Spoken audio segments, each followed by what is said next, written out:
Compact disc, better known as CDs. These bad boys were invented in 1982.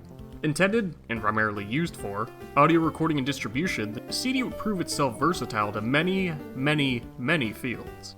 Of course, video games have primarily moved towards digital, especially PC games. While you can still find physical console games with ease, you'd be hard-pressed to find physical PC games. For that matter, any software. Though I did recently buy a new printer and it came with a CD-ROM, as did another one I bought for my parents. In the 90s to the late 2000s, it was common for general software to come on discs. You can still find some of these, just not nearly as much. Antivirus, Microsoft Word, WinRAR, even full OSs. These came on CD-ROMs, and later DVD-ROMs. I'm sure I don't have to tell you about how it would become the standard for video game storage after finding success on the TurboGrafx-16, CDI, Sega CD, and original PlayStation. Well, okay, primarily the last one. PC games would also start transferring from them around this time. Moving on from floppy disks and the occasional cassette. With my general and probably unneeded introduction out of the way, I want to bring you to the often forgotten subsection between video games and general software. Advertisements as CD-ROMs. So you might wonder the advantage of this compared to more traditional marketing types, and it's simple. They're interactive. Yeah, you could see an ad in a magazine or on a TV, but having something to interact with on a personal level will better stand out. That's why I'm going to get personal with you right now. For example, imagine you're on a train and you see a dude wearing the same shirt as you. Yeah, you might remember that later on. Now let's say the guy points out that you're both wearing the same shirt, and you have a few words about it. You interacted with them. So, he'll stand out more in your memory. That's why a lot of online ads you will see will have some kind of interactive element. Or at least pretend to. Like porn ads. And it's not the craziest thing out there. It used to be common for advertisement VHS tapes, CDs, and DVDs to be made. Nintendo made a few to advertise their products, like the one that shows Sega and Sony kidnapping one of their employees. The street is, you got a new Nintendo 64 game coming out. Could you be a little more specific? We got a lot of new games coming out. Star Fox 64. Test pilot boy. Or how about this advertisement tape for specialized mobile radio terminals? Maybe I should make a video about that. What we have here today is a variety of different types of mobile data terminals that we manufacture for a variety of Maybe different not. vertical... Did you know there were CD-ROM magazines at one point? I have this one from 1995 created by students and faculty of the State University of New York. It's an interesting side note in the history of CDs that I've never heard anyone talk about. In fact, I only have this one because I studied under one of the authors back in college. Great guy, I learned a lot from him. Did you know some movies on DVDs came with CD-ROM features? The SpongeBob movie came with a full demo for the PC video game, while the second season box set came with complete episode scripts on its ROM. Jimmy Neutron has 7 Flash games on it. Similarly, Pokemon Lucario and the Mystery of Mew lets you view concept art. Shrek 2 had a bunch of miscellaneous goodies on its disc, included on an HTML website. Though, the special edition of Sam Raimi's Spider-Man outdoes all of these by having both readable comics and a demo for the Spider-Man video game on the 2 included discs. Early versions of Tiger Woods 99 on PlayStation include one of the early South Park shorts made before the series became a full show. Why is this here? Alright, I've gotten off topic. Let me actually say what the video is about. Shit, I forgot. In this video, we'll be taking a look at CD-ROMs made to advertise console games, alongside a few console game-based desktop applications because they fit the bill pretty well. And how will I be playing them? With my little pet project from the past few months. I've been building myself a gaming Windows XP machine for retro games. It works pretty well. You might be wondering why I don't just use a virtual machine, and the answer is simple. This is more fun. First, I'd like to show 2 advertisement CD-ROMs based off of the Pokemon series, starting with a small disc made to advertise Gold and Silver. Real quick, Pokemon actually has a ton of different CD-ROMs, from small games to tutorials for the card game. I'll only be looking at 2 in this video, the 2 that are specifically ads for games, and also the only 2 Bubblepedia, one of the internet's main sources for Pokemon, doesn't have articles on. Interesting. The second set of mainline series games, a time where Game Freak wasn't sure if the series would continue for much longer. Spoiler alert, it went on for much, much longer. Imagine a world where Pokemon stopped after the original Game Boy. So this promotional disc was given out in stores in 2000, if you put down $5 towards a pre-order of either gold or silver. Goddess Catchimus Solace. You've conquered red. You've mastered blue. You've triumphed over yellow. Are you ready for the next step? Well, you won't be if you don't get the player's guide, with the $2 off coupon included on the disc. Aw, man. So this focuses on selling the player's guide, showing off features of Gold and Silver, and advertising a contest to win various merchandise, including a $20,000 scholarship and $1,000 worth of Pokemon stuff. Damn, I could use both of these. There are also various goodies here. There are a bunch of wallpapers, a trailer for the second Pokemon movie, a whole gallery of the then upcoming Pokemon, which must have been super cool to see at the time, especially because this was before people complained about every new Pokemon online, and screenshots from the then upcoming games. And let me tell you, they really chose the most boring pictures to show. What? We can travel by boat? We could do that in the previous games. Wow, new gym leaders. This picture really shows a new gym leader. There's also this big Pokemon quiz, a nice little addition to test kids' Pokemon knowledge. Who is the leader of the Saffron City Gym? Oh, well that's easy, it's Sabrina. Misty? Misty's in charge of the Cerulean Gym. Yeah, looks like the quiz has a few flaws to it. There are some hard questions, like where in Pokemon Stadium do you fight a Judo Boy trainer? But since the first question was incorrect, I don't know if this is true. And finally, we have a few songs from the Pokemon 2000 soundtrack CD. These are actually playable if you just put them in a CD player. Though these songs aren't the full things, just snippets. Track 1 is They Don't Understand, a song from boy band Dream Street about how Pokemon is more than just a hobby, it's a lifestyle. Oh, they don't understand. No. They say we're just playing games, that it isn't real, but it's what we feel. Oh yeah. And they say it doesn't make sense, that we're just wasting time, and they wonder why. Yeah, you know we got. Notably, Jesse McCartney was a part of Dream Street, and he later became a big star in the 2000s after going solo. God, my sister used to have a huge crush on this guy. Song 2 is a remix of the song Pokemon World, which was a theme song for an early season of the anime. It's done by Youngtown and Nobody's Angel, a boy and girl pop band respectively. You gotta remember, this was the heyday of Backstreet Boys, NSYNC, and the Spice Girls. Boy and girl bands were all over the place. So you wanna be the master of Pokemon, understand the secrets and have some fun. So you wanna be the master of Pokemon, do you have the skills to be number one? Number one! Let's do it. The final song is from the film's score.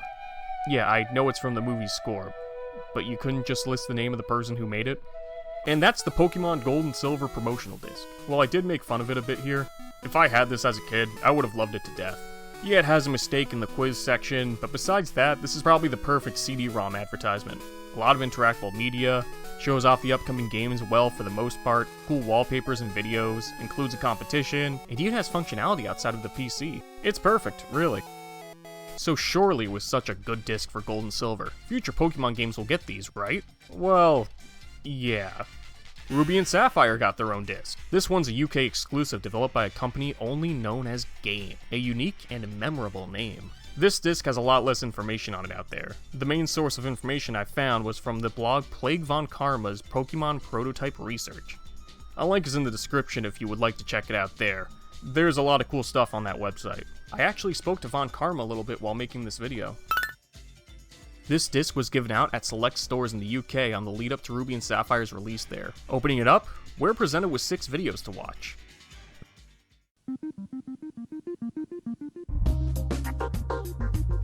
The first goes over the then brief history of Pokemon, all narrated by who I assume was a random worker for the company.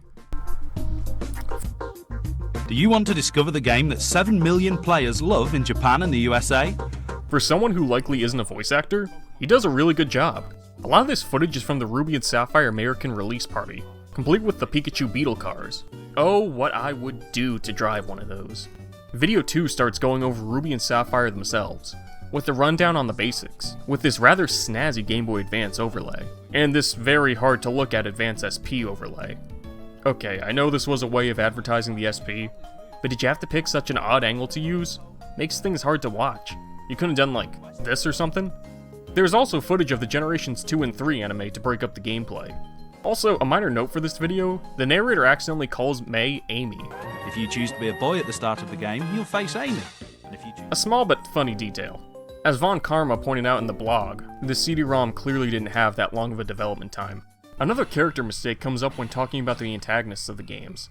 When mentioning Maxie, the video shows standard magma grunts, almost implying by accident that the woman is Maxie. In Pokemon Ruby version, you will face Team Magma and their leader, Maxie. And a similar situation occurs when mentioning Archie. Archie wants to raise sea levels to get more water Pokemon. Video 3 talks about catching Pokemon, while also taking the time to explain what Pokemon are. Which is a bit odd, shouldn't you explain that in the first video? Not halfway through the disc? I'm thinking way too hard about this. Here's another nitpick for you. He says there are dozens of new Pokemon in Hoenn. The region of Hoenn is home to dozens of Pokemon you've never seen before, along with some returning favourites as well. Hoenn introduced 135 new Pokemon, and you usually don't say dozens when you're talking about over 100. But that's just the writer's side of me coming out, I apologize. And he also pronounces a bunch of Pokemon names incorrectly. Like Puccina, Zigzazoon, Wurmple, Lotad, Pelissar, Vigoroth, Sableye, Aeron, Sharpedo, Kessleon, or Dusk. He didn't even finish saying Duskull. Video 4 focuses on battles. Not much to say here personally. Video 5 covers key places in the region. That's really it. The final video talks about the general improvements the Game Boy Advance gives the games over previous models. From the general graphics to new minor details like reflection and footprints. These might seem like small things, but at the time they were huge improvements. The narrator also mentions the improved music, only to then play a stock song that the Game Boy Advance could never play. Which takes advantage of the powerful sound chipset of the Game Boy Advance console.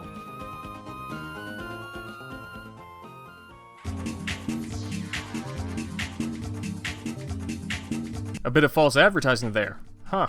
He also later mentions that you can now take boats and flying Pokemon to different places, as if that wasn't in the last games. They show off multiplayer battles here, including a 4-player battle. I didn't know Generation 3 could do 4-player battles. I mean, I didn't have a link cable anyways, but still. That's wild. For some reason I thought Diamond and Pearl were the first ones to have that, and even if I did know, it's not like I'd ever seen anywhere. Did anybody ever actually do this in person with their friends on Generation 3? Please let me know in the comments. And to end off, the final frame of this video is crooked. Amazing. So this disc was kind of a letdown, I won't lie. There wasn't anything interactive about it besides clicking on a video to watch. The whole point of a CD-ROM is to be interactive. Show me something cool like Gold and Silver did. Honestly, this probably would have been better as a standard DVD or VHS tape. You wouldn't lose anything by having that. There were already tons of Pokemon DVDs and VHSs at the time. It is informative enough though, I'll give it that. I'll rank this 3D-ROM a 4 out of 10. Man, I love Parappa. Gemmer Lammy too. Well, okay, I actually prefer Lammy, but I love Parappa. It's very interesting how the series still has a relatively strong fanbase, despite having its last game 22 years ago. I'd say I want the series to come back, but I really have no faith Sony would make a good game for it, so I'd rather just have more inspired games like Scratch and Melody. Now, the Parappa series actually has a surprising amount of merchandise, with new merchandise still being made and sold on series character designer Rodney Greenblatt's website.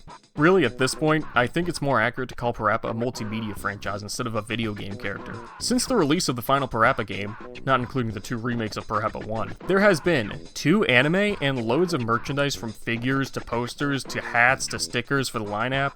And that's not even mentioning things like the Parappa toaster, or iced tea, McDonald's themed game, or the comics, which I have a copy of, signed by Greenblatt himself. Speaking of Greenblatt, before he helped create the Parappa series, he was primarily known for his work on various Flash games featured on Nickelodeon.com.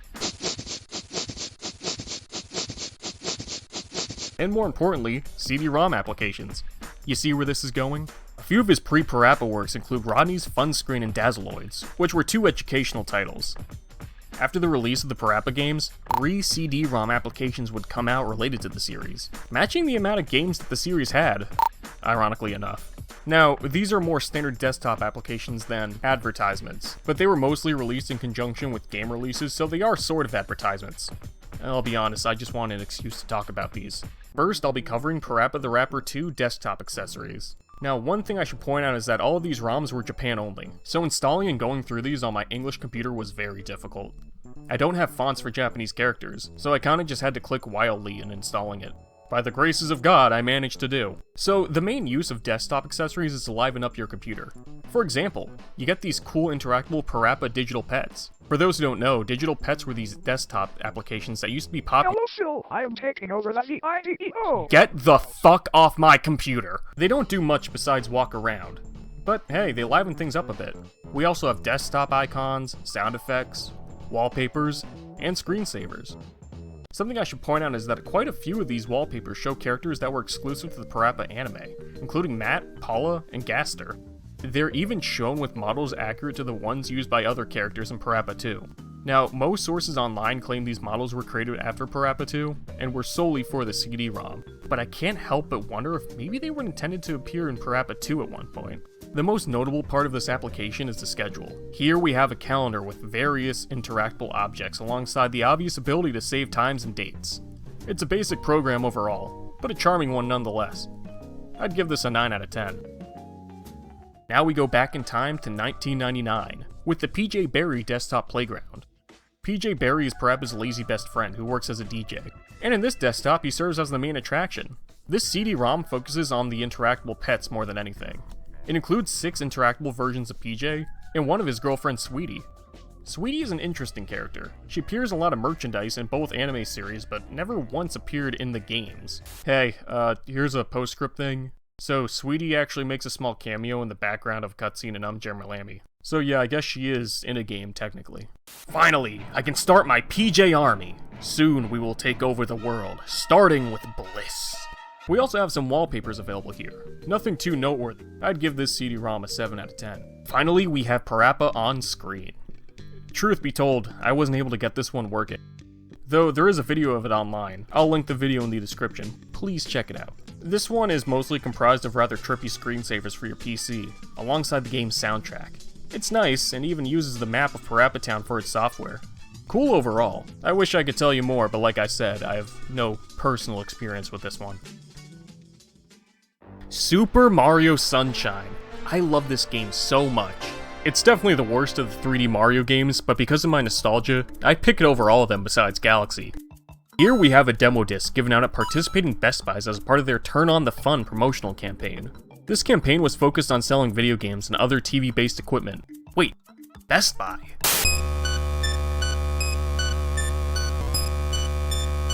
Pollution and paradise don't mix. Now it's up to Mario, his water cannon, and you to make things less toxic and more tropic. Otherwise, the island will be plunged into total darkness. Oh, that is a poor render of Mario. Well, not the render itself. Well, okay, it is outdated, but still. Look at those poorly photoshopped glasses. It probably would have been a better idea to not have them on there. So this is a basic disc, mainly showing off the then upcoming Super Mario Sunshine. This is actually one of the main sources of pre-release screenshots and footage, with every picture and second of the video having something that was changed for the final game, mainly the HUD and some textures. Some background elements like the Shine Gate are different. They also show Mario riding a green Yoshi, but Sunshine is the only game where you can't get a green Yoshi. Another picture has Petey Piranha's severed head on the ground. Cool, I guess? The trailer also shows different looking Boos and Gooper Blooper. But this fall... This fall? Mario Sunshine came out over the summer, dude. There is also a music player in the CD-ROM, showing off 2 songs from the final game, and also misspelling Isle Delfino. I also forgot to mention, any of the screenshots can be set as your wallpaper. Looking snazzy. There's not too much on the disc, though it does include links to the Best Buy website and Nintendo's website. Much like the Pokemon discs, there isn't too much here, but if I had this as a kid, I would have loved it. 6 out of 10. Finally, we have Sonic the Hedgehog Screensaver. This is a 1996 Japanese release that is pretty similar to the Parappa CD-ROM I mentioned before, though it did come to PAL in North America 4 years later in 2000, selling for about $30. Just as it sounds, this application mainly focuses on screensavers, though it does also include wallpapers, icons, and music too. If you ever played Sonic Jam or Sonic Gems Collection, you probably recognize a lot of these pictures since they were in both games. Besides that, there isn't else much for me to say about this CD-ROM. Except the fact that the North America and European versions came with PC versions of Sonic 3 and Knuckles. 10 out of 10. That's perfect. This version is notoriously the first to use the beta soundtrack instead of the final one, in order to avoid using Michael Jackson created songs. Which is why if you bought Sonic Origins Collection recently, you'll see that Sonic 3 and Knuckles has some different songs. They first appeared in this version of the game. And that's the legacy of console games on PC ROMs, or console game advertisements on CD ROMs, or CD ROMs that vaguely have something to do with console games. I think this video was a little inconsistent.